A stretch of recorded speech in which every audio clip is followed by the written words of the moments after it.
This is the City of God podcast, where Christ meets culture. And welcome to the City of God podcast, where we are weekly talking about today's biggest cultural issues all through the lens of God's infallible word. My name is Rob Pacienza, and today we are joined by Mat Staver, who is the founder and the chairman of the Liberty Counsel. Matt, thank you so much for coming on. Thank you, Rob. It's good to be with you. Matt, the North American Church celebrated just a few years ago a watershed case ruling by the Supreme Court, the Dobbs case and the reversal of Roe. And while that gives us incredible reason to celebrate, we know that as the North American Church and conservative Christians, we can't remain complacent and apathetic. Where do we stand today? What is the landscape right now in North America concerning the issue of life? Well, back in June of 2022, when the Supreme Court overturned the Roe versus Wade and Planned Parenthood versus Casey case in the Dobbs decision, that was a momentous case because it overturned nearly 50 years of abortion decision that goes back to 1973 that resulted in 65 plus million or so babies slaughtered through abortion. So that freed up everyone's hands to be able to fight for life on the state level, move the battle from the federal U.S. Supreme Court down to the individual states. So what's happened since then? Well, there's some pros and cons of what's happened. The pros are, for example, there's about 5,000 babies a month now, and those numbers are continuing to grow, that are alive because of that decision that otherwise would have been aborted. So that's tens and tens of thousands of children that now will celebrate their first birthday, will graduate from their high school and college and go on to have productive lives because that decision was overturned. It's mostly in the states that have more restrictive laws with regards to abortion that came into effect after Roe versus Wade was overturned in 2022. The rest of the states, for example, that are not very restrictive or more liberal in their particular areas continue with abortion.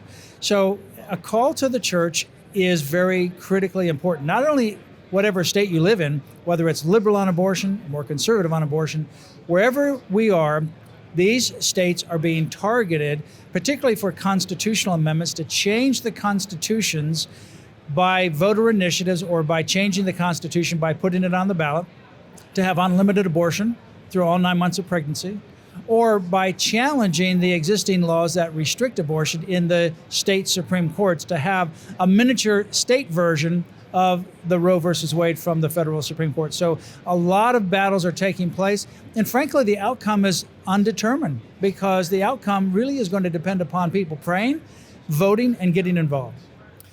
Matt, we could go through so many different states in the union right now, but two states in particular I want to talk about that you and the Liberty Counsel have been engaged with recently. Let's talk about what's going on in Florida. Tell us recently what you and the Liberty Counsel were doing concerning abortion in the state of Florida. Well, Florida is an example of a case that is a state where you have a liberal decision at the Florida Supreme Court going back to 1989. So when Roe versus Wade was overturned, no changes essentially happened in Florida. But that's under review by the U.S. Supreme Court or the Florida Supreme Court to actually overturn that bad decision from 1989. And it has a case with regards to a 15-week abortion ban. And if they uphold that, then there will go into effect a 6-week abortion ban. But in addition to those particular litigation issues that we've been involved in at the Florida Supreme Court, Planned Parenthood and the ACLU have gathered over 800,000 signatures to try to place on the ballot in November an initiative that would change the Constitution of Florida to allow abortion at any time for any reason up until birth through all 9 months of pregnancy. Every existing law that's on the books now, except for possibly parental notification, all of those would be wiped out, including parental consent and even health and safety regulations. So you wouldn't be able to have any health or safety regulations whatsoever. And that would include both chemical as well as surgical abortions. So it's very liberal. We are at the Florida Supreme Court. I made an argument that this should not be on the ballot for several reasons. That is very similar to other states. Whenever you have a voter initiative, it has to be very clear and not deceptive. And this clearly is a deceptive amendment to deceive voters into thinking that they're voting for one thing, but in reality, the impact will be abortion on demand for any reason. But the other thing that happened during the oral argument, and this is very important, the Chief Justice of the Florida Supreme Court asked a question that the ballot initiative that would go on the ballot has a summary for the voter to read. And it has to give them an overview of what that is about. But it doesn't say anything about how it will impact existing rights. And so the Chief Justice said he was concerned about what it doesn't say, because in the Florida Constitution, it says a natural person has a right to life. And he said that may include an unborn child. And if so, that takes away a right, and therefore this cannot go on the ballot. So we filed in Florida what is really in all the different states, and it's a lot of different laws that go over criminal law, civil tort law, guardianship law, and wills, trust, and estates law. All of those say that a, quote, unborn child is a person entitled to legal protection. So, for example, in criminal law, if you kill a pregnant mother, you are liable for criminal homicide or murder to the mother, but also to the unborn child. And if you are disposing a will or distributing a will, and that will happens because somebody passed away, and they have different recipients that are living, but you have someone that's in the womb, that child in the womb has the same legal rights to the property as the child outside of the womb. And that's the same as it is in all the states. So there is a growing body of law in all the different states that recognize the humanity of the unborn child as a person entitled to all the legal rights as anyone who's born. And so we made that argument at the Florida Supreme Court. And that's an argument that can be made anywhere, the personhood argument, because when it says person in the Constitution, it should mean the same thing when it says person in the state law, and the person in the state law includes an unborn child. That is so helpful. And let me just say, as a pastor in the state of Florida, I see a lot of well-meaning, Bible-believing Christians, what you just said, deceived and confused. And I thought that was just an incredible explanation, and grateful that you were making that argument in our state Supreme Court. Now, how about Alabama? The pro-life movement has reason for celebration regarding what is going on in Alabama right now. Explain the current case. And Alabama is an example of what I'm talking about, because what you have in Alabama, you have three couples. They have in vitro fertilization, so they have fertilized embryos, and they were in a cryogenic freezer at an IVF facility in Alabama. One of the patients wanders into the back, opens up the cryogenic freezer, and drops these embryos on the floor, and they die. So the three parents of those embryos, they filed a wrongful death suit. The Alabama Supreme Court said that they have a cause of action because this, from the moment of fertilization, is a person. And it doesn't matter the location where that person is, in the womb or out of the womb. From the moment of fertilization, there is a human being, a person that's entitled to all the legal rights. So it's no different in killing those embryos than it would be killing a child that's 1 month, 2 months, 1 year old. Yep. It's the same thing. So that person is entitled to legal protection, and the wrongful death action can proceed against that IVF clinic. So that's a big case. And when that came down just recently, we filed that also with the Florida Supreme Court, because it is directly on issue to the question that the Chief Justice of the Florida Supreme Court asked the Planned Parenthood proponents. It's so encouraging. And we're recognizing, as the people of God have always recognized, that personhood begins at the moment of conception. That's right. It begins at the moment of conception. That's where you have a unique human being. And if you talk to doctors, for example, that do in vitro surgery, as I have, where there's a heart issue or some other kind of surgical matter that is taking place in the womb while the woman is pregnant, they bring in two anesthesiologists, one for the mother, one for the child. There are two patients in that operating room. There's the mother and there's the child, and all of those medical professionals are representing one of those patients, and each one has their own team, because it is a separate human being that they are using and treating as an unborn child, human being, just like they would anyone else. Matt, what do you say to the skeptics, even Christians, that say you can't legislate morality? What do you say to somebody like that? Well, is murder wrong? Certainly the Bible says thou shalt not murder, but we have laws that say you can't murder, you can't steal. That's morality, right? That's saying we have a moral value that Somebody's life is protected and important. Your property is protected and important. So we have laws that protect those rights. Those are moral laws. Those are moral values. And so you can't not recognize morality in your law. The real question is, what kind of value are you going to recognize? Something that's based on good Judeo-Christian or historic biblical values, or something that is antithetical to everything? And so every law that we have, even the size of a door, why is that like that? When you have to have a certain distance between one side and the other, or bathrooms in terms of their accessibility for people that are physically challenged. Those are laws that we have passed based upon a moral determination that we need to protect someone's ability to have access to that particular place, to get out in case there's a fire or there's an emergency. Those are all moral laws. It's the year 2024. Election season is upon us. And what is the call to action for the church in North America in regards to this upcoming election? Well, obviously to pray and to vote biblical values.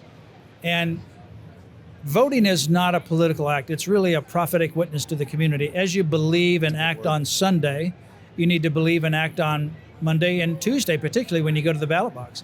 If you believe that God is the creator and that life begins at conception and we're not supposed to take another human being's life, then how can you appoint an agent on Tuesday when you go to the ballot box that actually does exactly the opposite? Because when you vote, you are appointing an agent to act on your behalf. Yep. And their actions bind you. They are a representative of you. And if you don't vote, then you're allowing somebody else to put that agent for you, to speak for you, and we will be held accountable for it. So we must pray clearly, but we must also become educated about the candidates at every level, from the president on down. And we need to best pick the candidate that aligns with our values and policies. There's never going to be a saint on the ballot. Nope. Jesus Christ is not running for office. He's King of Kings and Lord of Lords. Yep. So everyone's going to have imperfections. But what you need We're to not do, electing a pastor. We're not electing a pastor, but we are electing someone who will best align, may not be 100%, Yep. with our values. But just because they don't align 100% doesn't mean that we decide not to vote, because the other person may be hardly ever aligning with our values or antithetical to our values. And if we don't vote, then we're allowing that person to actually become the policymaker. I reminded our congregation several months ago that the role of government, as Paul defines it in Romans 13, is to promote the common good and restrain evil. But what happens when you have agents that call good evil and evil good? Yeah, that's when you need to make a change. Yeah. And you need to not just vote for the same person over and over again. You need to make a real change. And you need to have people that will carry those values into office so that you don't have to wake up all the time and wonder, how are they going to vote in this critical issue? You know, if we have the opportunity to save a child who's about ready to be murdered, and we just simply don't care, or we allow someone else to do it, and we've appointed them to act on our behalf, we'll be held accountable for that. So God has put us in a position of having the not only the right, but the duty to be able to extend our values in every area of the culture, and that includes into the ballot box as well. Yeah. Do you think it's fair to say that if we, a nation that longs to be just, if we cannot be just to the unborn, that we really have no hope of being just to anybody at any other stage of life? I think that's right. And I think, there's a passage, I believe it is in the book of Jeremiah, talking about building the walls of a particular city with the blood of those that they were enslaving, and that would ultimately cry out. And if we allow the bloodshed to continue, we're building into our infrastructure, our society, we're mixing that with the blood of children, and the justice will cry out. Yep. We need to cleanse the blood that has been shed and ask for forgiveness, but we need to make it right going forward. Definitely. Justice for all begins with justice for the unborn. Absolutely. And if we don't have justice for the unborn, we'll never have justice for all. Matt, tell our audience a little bit about Liberty Counsel, what it does, but why you've committed your career to this. Well, Liberty Counsel, we founded it, my wife and I, in 1989, and we focus on three things: religious freedom, the sanctity of human life, and God's design for marriage and family and human sexuality. And we do that in three ways: through litigation, education, and through public policy. How I got involved in the legal profession is I started off as a pastor and still am a pastor, although I don't pastor a particular church. But I started off as a pastor in 1983. There was a couple of people in Kentucky that wanted to reach out to pastors. And I was one of those about a dozen pastors that they called together to show a documentary called Assignment Life. I did not know anything about abortion. I knew a lot about the Bible. I graduated from seminary, knew all the biblical languages, but I didn't know about abortion. And so I would have repeated to you what I had read in the media because I didn't know anything and I didn't take the time to study it. What I saw shocked me. It was a first trimester suction tube abortion. And after the abortion, they assembled the baby body parts. And I thought, oh my goodness, this is a real human being. There were rib cages and eyes and skull, the whole thing, just a small baby. And I realized what we were dealing with is a human life and that the media had been lying. It's not choice, it's not reproductive freedom, this is murder. And that showed the issue at the Supreme Court, Roe versus Wade. So that's when I began to realize my faith has to intersect with my culture that I work in and live in. And I intersected and melded together my faith, law, and policy because you can't separate them. Yeah. My faith is the basis of everything, and it affects everything around us. And so that got me involved in the pro-life movement, which led to ultimately going into law school and the founding of Liberty Counsel. Liberty Counsel's website? Liberty Counsel's website, lc.org, just lc.org. That's awesome. And I love those three foundational principles: the sanctity of human life, God's design for marriage, family, and human sexuality, and religious liberty. I often say that it's not opinion, but it's fact, where those three principles have been part of the fabric of the society. Those societies flourish. When those principles are rejected, those societies flounder. And so thank you for your voice, your advocacy, and the work that you're doing to secure those principles for generations to come. Well, thank you. It's been my pleasure, and thank you for all that you do as well. Appreciate it. And thank you so much for joining us today on the City of God podcast. If you enjoyed this episode with Mat Staver, we pray that you would pass this along to family members, friends, or anybody you know that wants to engage today's cultural issues all through the lens of God's infallible word. Thank you once again for joining us, and we'll see you next time on the City of God. The City of God podcast is produced by Coral Ridge Ministries and made in partnership with the Institute for Faith and Culture. Visit us at cityofgodpodcast.com to access all of our previous episodes. You can also listen on Apple Podcasts, Spotify, Google Podcasts, Amazon Music, or anywhere you get podcasts. A full video version of this podcast is available on YouTube. This is the City of God podcast, where Christ meets culture.